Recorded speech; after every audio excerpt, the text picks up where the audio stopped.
What's up, good peoples? This is the Ancestry Chronicler here, the Shawn J. Gandy, and I am. I got a special guest today with me. She's all the way in South Africa, and it is the one and only Tino Sparks.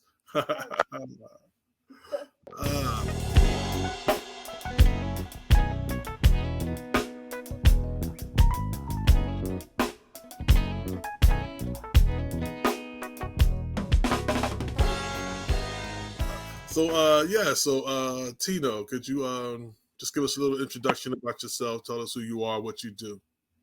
Hey guys, how you guys doing? My name is Tino Sparks, your favorite African without borders. I am a content creator based in South Africa, but I am Zimbabwean and I am working with an African movement called African Without Borders, which brings awareness to Africa and Africans despite of nationality. That's awesome. That is so. That's definitely one of the main reasons why I wanted to have you on. I am subscribed to your channel and I do follow you on YouTube. Really great content, and we're gonna put all your information for those who do not follow you because you are a YouTube sensation. But for those who don't, we're gonna have all your information below. In the description, so people can subscribe, like, and share. Go to her channel, see what she's about. But love the content, the things you talk about, the things you share. It's just really great content. And so I definitely wanted to be able to talk with you and to just hear someone from the continent of Africa talk about the continent of Africa and the people of Africa. And so I know you say that you're Zimbabwean, but you live in South Africa. How long have you lived in South Africa? Okay, so I have been living in South Africa for over 6 years now. Yeah. Okay, all right, 6 years. So that's a pretty long time. Pretty long time. Do you is it? Do they speak? And this is to my ignorance, but I'm sure they speak two different languages in Zimbabwe and in South Africa. Okay, so basically, Zimbabwe and South Africa are neighboring countries, Mm-hmm. both in Southern Africa. Because of the Bantu migration from East Africa all the way to the south, there are quite a number of languages that are spoken in South Africa and in Zimbabwe. For example, South Africa has 12 official languages. Most the common ones are Zulu, Sotho, Sepedi, Setswana. You can find that there is Zulu in Zimbabwe, there is Zulu in South Africa, there is Zulu in Botswana, there is Tswana in Botswana, there's also Tswana in South Africa. So there's quite a lot of languages going on right here in the south. And that's what's unique about Southern Africa. That's wow, yeah, that's really unique. That's really unique. So I guess you kind of grew up hearing, like, the neighboring tongues of South Africa while you were in Zimbabwe, so it kind of made the transition easy for you. Very much easy because we're like the same people. Awesome, awesome. Why South Africa? Okay, because South Africa, first of all, is Zimbabwe's neighboring country, and also because growing up in Zimbabwe, I have traveled across Zimbabwe. I create travel content as well. So I've grown up in Zimbabwe. I've traveled across Zimbabwe. I know what Zimbabwe entails. I wanted to explore. I wanted to learn about different cultures. So I chose South Africa. Yeah. That's amazing that you say that you wanted to explore and you wanted to learn about different culture, things of that nature. I think that is such a great mentality to have, to be that adventurous, to want to leave the comfort zone of just being in your own culture, being around your own distinct subculture all the time, but being to go out and to travel and to learn other cultures, especially throughout the continent of Africa. I think it's huge. I mean, I think most people forget, and I don't know how it is on the continent of Africa, but over here in America, most people forget that Africa is a continent. And so we tend to talk about it as in this monolithic way, as if it's just a country, you know? So, Not at all. Africa is a whole continent with 54 beautiful African countries, amazing food, amazing people, amazing dressings. You guys, I'm sure you guys already know that African dressing is one of the best on this earth. So Africa is definitely a continent. yes, indeed. Yes, indeed. And, that's how I feel about the continent of Africa. And I've never been there before. My ancestors are from there. And in 2 months' time, in November of this year, I will be traveling to the continent of Africa. I'll be going to Sierra Leone, where I was able to trace a certain branch of my family back to Sierra Leone in West Africa. So I will be there. But my goal is to, as a genealogist, is not only to trace the branches of my family as far as back as I can to Africa, but to visit those places and then to visit other places throughout Africa.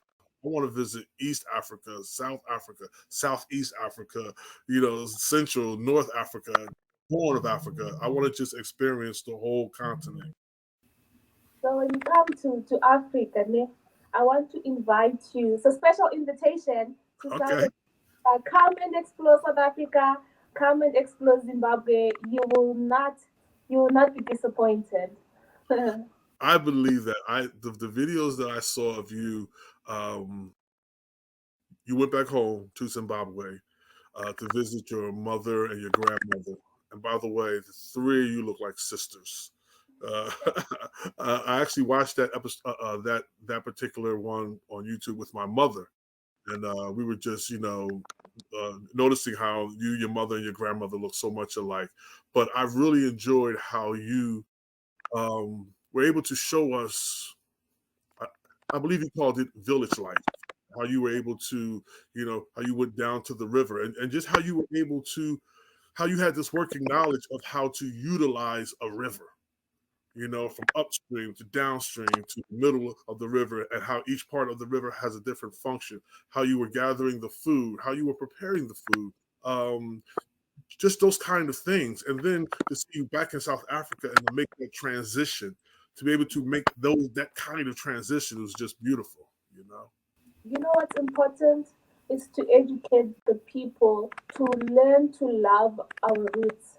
Because the moment we love our roots, our culture over the years will not be diluted. The reason why I am proudly Zimbabwean, why I can go to the village, learn about the river, learn how to carry a pot on my head, is because my forefathers preserved that culture for us.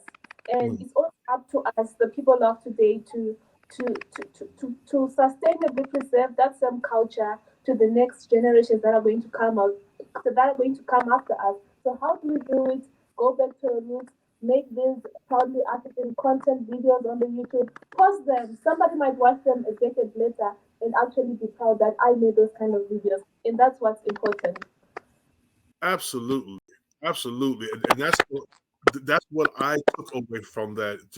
Just how you have such a pride and affinity for your culture, and that you have not neglected it, you have not left it, and how you're able to even reach back and embrace it.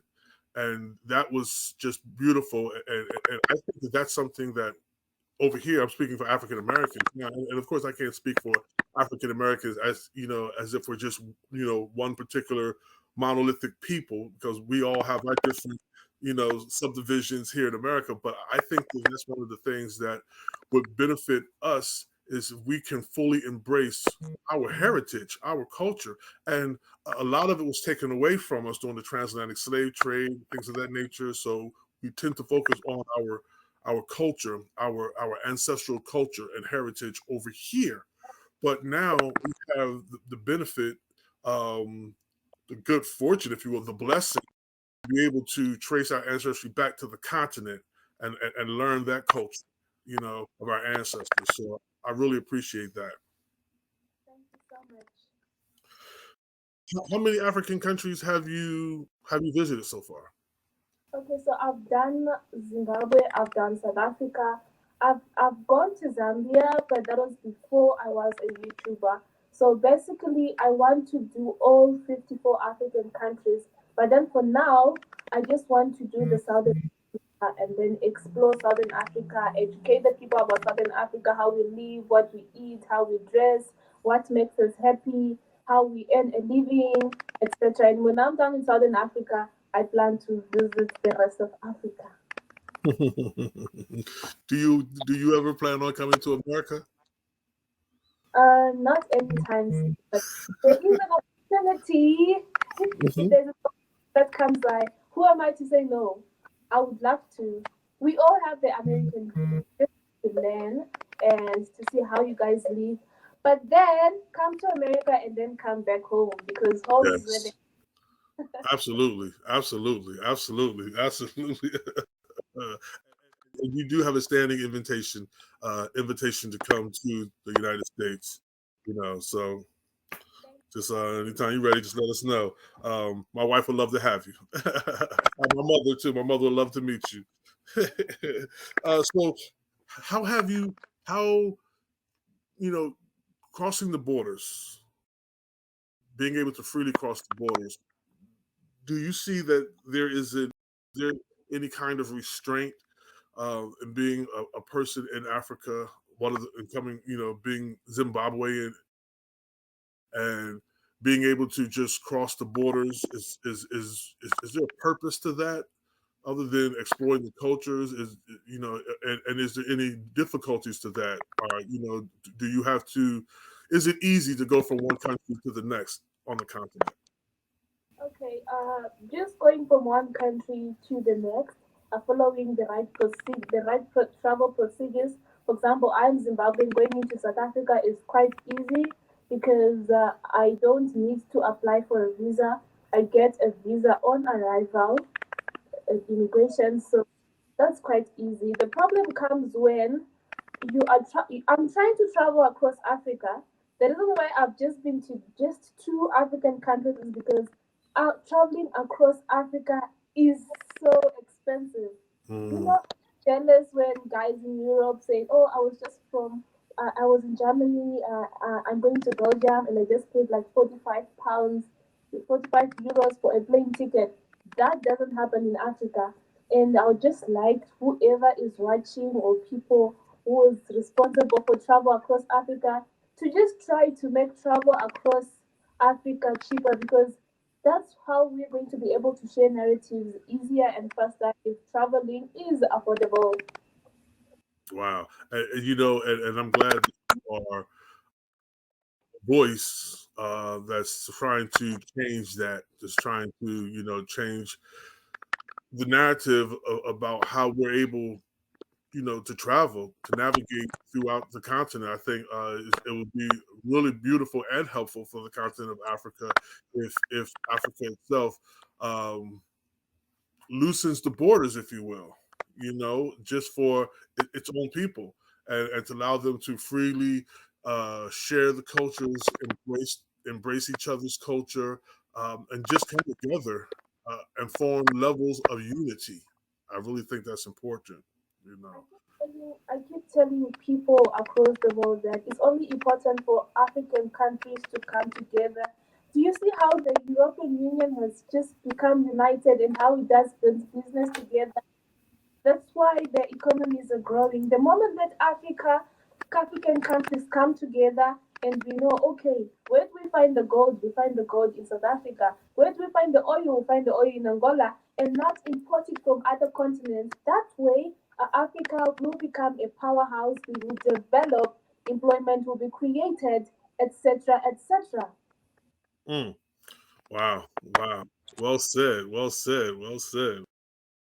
So, I had mentioned earlier that I was introduced to you uh, with Jay Cameron. You had him on your channel, and he had you on his channel, and you had him eat some food that, and I've gone out to eat with Jay before, and Jay can eat. Jay can put it away, and and I've seen Jay eat some pretty weird things on YouTube. But what do you think about the food of South Africa? And I thought it was really interesting with some of the things that you were getting him to eat. But in comparison to what the foodways are in Zimbabwe, how do they differ? How are they different? Okay, for Zimbabwe and South Africa, there isn't a huge difference when it comes to food. Because even if you look at the things you call weird, that is like intestine, cow intestine that J. Cameron was eating, we also have that in Zimbabwe. They call it muhudu right here in South Africa. We call it maguru in Zimbabwe. And amazing, amazing food. Once you get used to the taste, you will definitely, definitely love it. I feel like Southern African food is perfect. It's nice. I love it. And I'll just invite everyone who comes to Africa, specifically Southern Africa, come and taste the food. If you don't know what you're looking for, please reach out to me. I'll find you some South African or some Zimbabwean food. I'll make you taste. And I promise you, you will definitely. I made a promise to myself, especially because I really desire to travel the entire continent of Africa. And over here, a friend of mine, shout out to him, Tamir. He has got me to try all kinds of food. And so I made a promise to myself that I will try for the most part to taste everything once. And if I like it, hey, I like it. If I don't like it, well, at least I tried it, and now I know that I don't like it. So yeah, I'm willing to try it all. And it's the food in South Africa. Is it spicy? I know, like in certain parts of West Africa, the foods are really spicy, like in Ghana, Nigeria. Okay, so South Africa is kind of different because it is like so different cultures. So you find that there's certain tribes that have spicy food, like the Coloureds in Durban. They have very spicy food. And the guys in the Cape Town, they're very spicy food because now they import the spices from the sea, from the other side of the sea, and then to South Africa. So some foods are spicy and some foods are not spicy. So you can get to choose which one you want. Okay, that's good to know. That's good to know. Now, I had a friend of mine on. I guess it's been about a month ago, and he's from America. His name was Jonathan. He I had him on my channel about a month ago, and we talked about his visit to. He went to Uganda, and then from Uganda, he went to South Africa, and we were talking about just his experience in South Africa. And I wanted to. The other reason why I wanted to bring you on is because I wanted to get your perspective as an African living on the continent. I want to get your perspective of South Africa versus his perspective of South Africa as an African American going to visit South Africa. So he fell in love with the country. He said the country made him cry. He just really connected with it. He has plans on going back. But while he was there, he said he saw just a great gap, disparity, if you will, between the black people and the white people. You know, can you speak to that? What your perspective is with the two with the different cultures? Because I know South Africa is like a rainbow country. So basically, for me, I think South Africa, yes, definitely is a rainbow country. There are in every country, obviously, there are disparities, but then this ties back to the time when South Africa was going through apartheid era. The apartheid regime was when there was a rule, there was an Afrikaner government or a white government, and there were all these policies that were made, to I don't know how to say it in the right way, but it favored more the white person, even with land and etc. etc. And this was only in 1994. That is like almost a decade and a half ago. So these things, as much as they are over, as much as we are working towards a rainbow nation, as much as we're working towards uniting the people, South Africa is still healing from the apartheid regime. So it's it's it happened just a little while ago. So there might be disparities, but I'd like to say that the gap is closing up slowly by slowly, and you never know, in a decade or so, people will be at par. Wow. Wow. Yeah. That's that's good to remember too that apartheid not that long ago. I mean, so the after effects of it, if I could use that term, it's still alive and well. So different cultures have to navigate through that. Zimbabwe is my land, is the land of my birth. I love Zimbabwe because Zimbabwe is my country. And then when you come to Zimbabwe, Zimbabwe is home to one of the seven wonders of the world, islands of Africa, of the world, the Victoria Falls. We call it the smoke that thunders, and it is a beautiful tourist destination. So you cannot say you've come to Zimbabwe without visiting the Victoria Falls. I am going to be having a video on my channel about the Victoria Falls in a few months' time. So you guys should go subscribe to my YouTube channel so that you guys can see that video. Anyway, the Zimbabwean people are a loving people. We are a peaceful kind of people. We are very welcoming. Anyone is very welcome to come to Zimbabwe and explore, share our country with us. We are very much okay with that. Zimbabwe also has a unique culture called the Tonga people. So just come to Zimbabwe, you will see for yourself. I wish I could just travel across all these places and then show you guys. But then, like I said, traveling across Africa is expensive. But bit by bit, I'll make it happen, and then I'll share it with you guys. So yes, you guys, you're very much welcome to come to Zimbabwe. Zimbabwe is a beautiful place, and if you've never heard of Robert Mugabe, what are you doing in this world? So Zimbabwe is definitely home to, our late President Mugabe, all these policies that he set us, the beautiful education system that he set for us.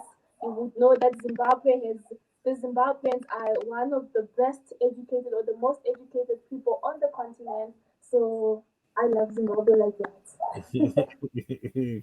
I'm a believer. I'm a believer. You convinced me. And you know what, Tino? You are, I believe you are the first, and I know we haven't met in person, but virtually, you are the first Zimbabwean, as far as I know, that I've met. Yes. So you talked about it a little bit, but why South Africa? Make me fall in love with South Africa. Okay, where do I start?